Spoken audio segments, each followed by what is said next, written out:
Ayun mga idol, kamusta ang lahat?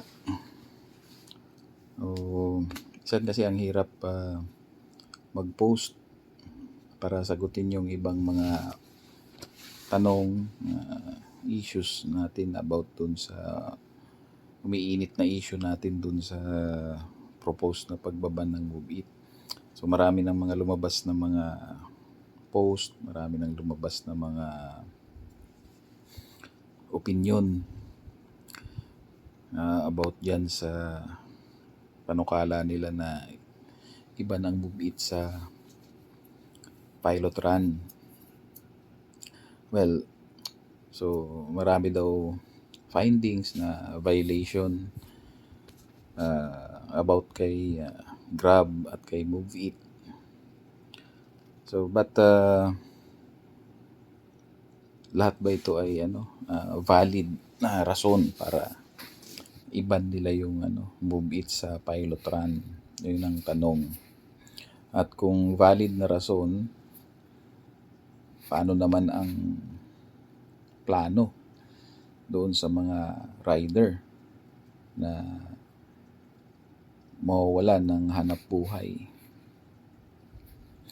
Kaya maraming tanong na kailangan sigurong masagot. Kaya gusto nating liwanagin. At tayo naman dito sa ating grupo, hindi naman tayo nakikisawsaw doon sa mga issues nila laban sa kumpanya. Ang pinapakialaman lang natin yung issue na makakaapekto direkta sa mga miyembro natin, sa atin at sa ating mga miyembro na rider ng Move It. So iisa-isahin natin, himay natin yung mga issue na yun. Ano ba yung mga ibinabato nilang issue? Una, yung pagkakabili kay Move It ng Grab na sabi nila ay illegal daw dahil ang binigyan ng authority na sumali sa pilot run ay ang Move It. Yun. So yun yung issue dyan. Pangalawa, mayroon silang issue na nire-raise up doon na sinisingitan daw ni Grab ng Grab services yung Move It. Siguro ito yung about dun sa savers. Yan yung mga issue. Yung fare, yung low fare daw na ini-impose ni Move It sa ngayon. Yun. So, nagiging issue yan, yung mababa masyado yung pamasahe. Talo nga ba ang rider sa ginagawang ito ni Move It o mayroon din ba itong advantage? Marami kasi tayong mga issue na dapat masagot. Ang problema lang dito kasi mga idol, ang gusto kaagad nilang i-impose ay iban yung Move It dahil dun sa mga nakikita nilang violation. So ang sa akin, opinion ko lang naman, wala bang ibang paraan na pwedeng magawa aside from iban yung Move It dun sa pilot run? Thinking yung may mga riders kasi na maapektuhan talaga nung panukala na yun. Ngayon, may mga nagsasabi, may mga bababasa siguro kayo, mga post, comments na bakit wala na bang ibang pwedeng pagkakitaan? Meron pa naman. Kaso nga lang, meron kasi tayong mga riders na una, yun lang talaga siguro yung alam nilang hanap buhay. Pangalawa, nakapag-invest na sila doon sa Move It. Siyempre, yung iba siguro kumuha ng motor, bumili, baka maya hulugan yung motor. So, paano nila huhulugan yon? Kung mamamasukan sila ng 8 oras at minimum wage, so, baka hindi nila mababayaran yung kanilang mga motor. At merong panukala din sila na sakali na maban yung Move It, yung mga riders ng Move It ay hatiin ng dalawang platform, which is yung Angkas nga at saka yung Joyride. Ang problema kasi sa proposal na yan, paano yung mga naban na dun sa Angkas saka sa Joyride? pababalikin pa kaya sila?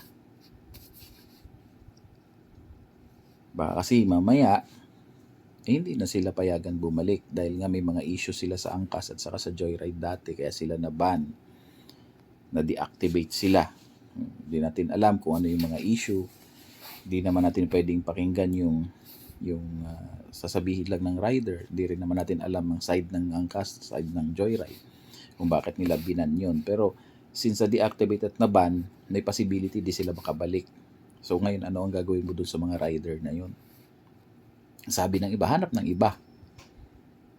Ang problema nga, kung sinasabi nga nung iba sa ibang delivery service ng Grab, mababa ang araw, di nga daw kumikita. O bakit dun mo pa pupuntahin ngayon yung mga displaced riders? Dun nga ang malaki ang siguro ang kinikita ay doon sa passenger hailing app. Hindi na sila matatanggap sa angkas at Joyride. Paano ngayon ang gagawin mo doon? Yan ang tanong. Ano ang gagawin ng mga congressman na nagpapanukala na ipasara o iban yung Move It doon sa mga rider na yon? Marami na nagsasabi na wala nga daw kinikita doon sa ibang delivery apps. Diba? Service din ng Grab.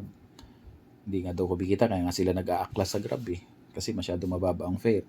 So ngayon sa Move It, maganda yung kahit paano yung kinikita ng rider, ibaban, tapos sasabihin nyo, doon sila pumunta sa delivery service na yon. Kayo na din mismo nagsabi na mababa nga. Bakit doon nyo sila ilalagay? Diba? Puro pansarili kasi ang iniisip. At bakit si Move It lang? Kagaya niyan, yung low fare. Di ba panalo nga yung mga pasahero dyan? Yung mga congressman ba, ayaw ba nila na yung mga pasahero makatipid? Gusto nila dun ipagpabook dun sa mas matataas na pamasahe? Ganun ba ang ibig sabihin nun? Siyempre, yung mga pasahero gusto makatipid. Kaya dun sila sa mas mababa. So, may na-violate ba? Una, wala pang fare matrix na binababa ang LTFRB dahil hindi pa nga legal ang motor taxi. Diba? Hindi pa nga siya legal So, ibig sabihin, dahil hindi pa siya legal, ay wala pang control ang gobyerno sa fare. So, saan nag-violate si Move It? Kung wala pa kayong ini-impose na fare matrix, anong violation ni Move It na mababa ang fare niya? At wala rin ako nakikitang violation ni Angkas or ni Joyride kung mataas sila. Dahil nga wala pang fare matrix Ngayon, kung didesisyonan ng Congress na gawing legal ang mototaxi, doon pa lang sila makakapag-implement ng fare matrix. Doon mo pa lang masasabi na may violation na si Move It, si Angkas o si Joyride kung hindi sila sumunod doon sa fare matrix na ibababa ng LTFRB. Di ba ganun yun? Pangalawa, ang binigyan ng authority is si Move It. Yun yung pumasa sa Congress. Inauthorize siya ng Congress para sumali sa pilot run. Nung nag-change ownership o binili siya ng Grab, hindi ibig sabihin nun nababaliwala o na-violate yung provision ng technical working group. Kasi ang sabi lang naman, yung Move It pwedeng sumali sa pilot run. Napalitan ng may-ari, ibig bang sabihin nag-violate? Wala kasing pinagkaiba yan sa pagbebenta ng isang kumpanya. Gaya nung minsan, may kaibigan ako na gusto na magretiro sa negosyo, binenta namin yung company niya. Before namin binenta, may mga kontrata na napirmahan yung dating may-ari. Nung nabili yon, ibig bang sabihin yung kontrata ay void na dahil nabago ang may-ari? Hindi. Kasi ang pumasok sa kontrata is yung company. Hindi naman yung may-ari. Yung entity ng kumpanya. Yun ang pumasok sa contract. So, pwede pa rin ituloy yung contract na yun. The same with Move It. Na-approve si Move It as entity, as corporation. Hindi naman ang in-approve dyan yung may-ari ng Move It Ang inapprove yung kumpanya na pumasa doon sa technical working group. So, against na sa Constitution kung ibaban mo sila dahil lang sa nagpalit sila ng may-ari. Diba? At saka bakit si Move It lang sinisilip dyan sa fair na yan? Diba? Meron nga mga ibang apps na wala naman doon sa pilot run pero nagsasakay ng pasahero, diba?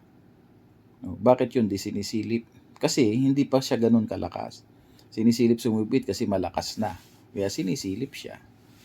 Pag lumakas din yung isang app na yun, at maraming tumangkilip na pasahero, tingin ko, sisilipin na din yun, di ba? Ganun kasi lahat dito sa Pilipinas eh. Kapag umaangat, gusto natin hilahin pababa.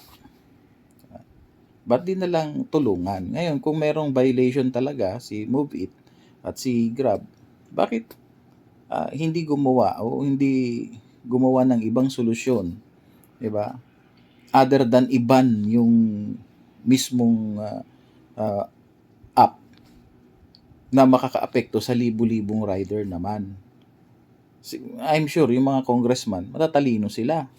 Makakapag-formulate sila ng ibang way na hindi maapektuhan yung rider at the same time masunod naman ng Move It at ng Grab yung batas. Yun lang naman yung sinasabi natin. Hindi tayo lumalaban sa gobyerno. We just want fair treatment. Yun lang. Para hindi naman maging kawawa yung mga rider. Hindi sa ayaw nating wala tayong ibang mapuntahan. Maaring dun iba siguro, talagang wala na silang alam na ibang trabaho, kundi iyon lang.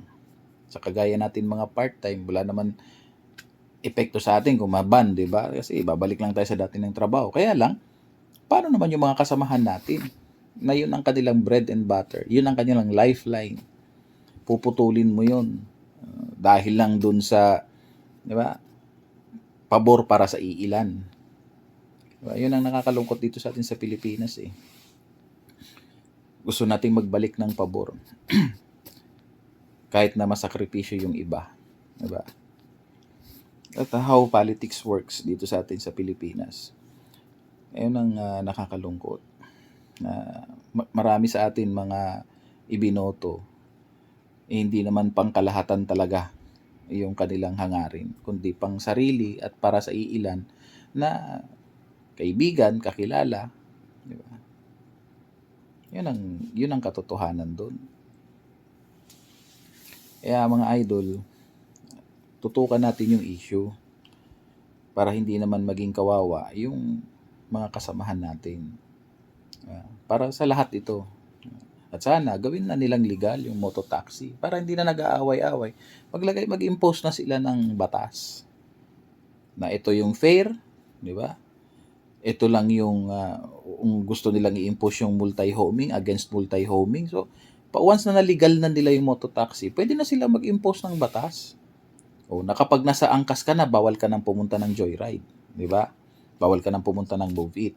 Pag nasa angkas ka, gusto mo pumunta ng Move It, you need to deactivate or resign doon sa angkas bago ka lumipat sa Move It at hihingi ka ng clearance sa angkas.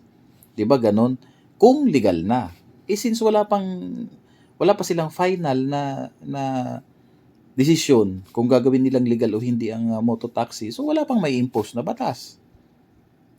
So dapat nilang intindihin, ipasa muna nila yung batas na yan ng mototaxi, then they have to implement rules. Doon pa lang nila makokontrol yung sinasabi nilang multi-homing na yan eh. Saka hindi nila makokontrol yan. Paano nila makokontrol yan? Wala pa namang batas na nagpapasa ng mototaxi. Diba? Kung may naipasa na silang batas sa mototaxi, kaya na nilang mag-impose ng batas dyan na bawal mag-multi-homing, diba? Bawal magbaba ng fare, dapat hanggang dito lang yung pamasahin nyo, bawal tumaas, bawal bumaba, diba? Kaya tutukan natin mga idol yung issue na yan. Kasi marami talaga magiging kawawa sakaling ipilit nila talaga na iban si Move It sa pilot run. Kita-kits mga idol.